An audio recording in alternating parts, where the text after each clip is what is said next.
വസ്ത്രം ധരിക്കുമ്പോൾ ആ വസ്ത്രത്തിന്റെ മര്യാദ പോലും പലരുടെ ജീവിതത്തിലുമില്ല. അള്ളാഹുവിന്റെ തിരുദൂതൻ വിശുദ്ധ ഖുർആനിലൂടെ പഠിപ്പിച്ചു, നിങ്ങൾ ഒരിക്കലും ശരീരത്തോട് ഒട്ടിപ്പിടിച്ച വസ്ത്രം ധരിക്കരുത്.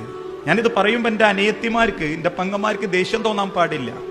അതോടൊപ്പം എൻ്റെ അമ്മമാർക്കും ശരീരത്തിലേക്ക് ഒട്ടിപ്പിടിച്ച ലെഗിൻസ് ഇട്ട് പുറത്തിറങ്ങരുത്. അത് പർദ്ദന്റെ അടിയിലിട്ടോളി നിങ്ങള്. ആ ലെഗിൻസ് മാതിരി കുത്തിക്കയറ്റി ഒരു സാധനവും എടുത്തിട്ട് ബൈക്കുമ്പോൾ പോകുന്ന പലരെയും കാണുമ്പോൾ നെഞ്ചു പൊട്ടാറുണ്ട്. എന്തിനാ? പണ്ട് കാലത്തൊക്കെ ആണുങ്ങളോട് പറയേണ്ടിയിരുന്നു, ആണുങ്ങളെ നിങ്ങൾ പേച്ചു പോകരുത്, മോശമായി പോകരുത്, കണ്ണ് നിയന്ത്രിക്കണം എന്നൊക്കെ.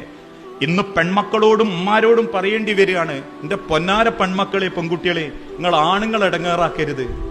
കഴിഞ്ഞ ദിവസം ഒരു ആക്സിഡന്റ് പറ്റി തെറിച്ചു കിടക്കുന്ന പെൺകുട്ടീനെയും കൊണ്ട് ഹോസ്പിറ്റലിലേക്ക് പോയപ്പം ആ പെൺകുട്ടിയുടെ ശരീരത്തിൽ ഓപ്പറേഷന് വേണ്ടിയിട്ട് വസ്ത്രം അയക്കാൻ നോക്കിയെന്നാ, അയക്കാൻ പറ്റണില്ല, അത്രക്ക് കുത്തിക്കയറ്റിയതാ, അത്ര കൊട്ടിക്കിടക്കുന്ന. അവസാനം കത്രിക വെച്ച് വെട്ടി മാറ്റിയിട്ട ആ പെൺകുട്ടീനെ ഒന്ന് ഡ്രസ് ചെയ്യാൻ പറ്റിയത്.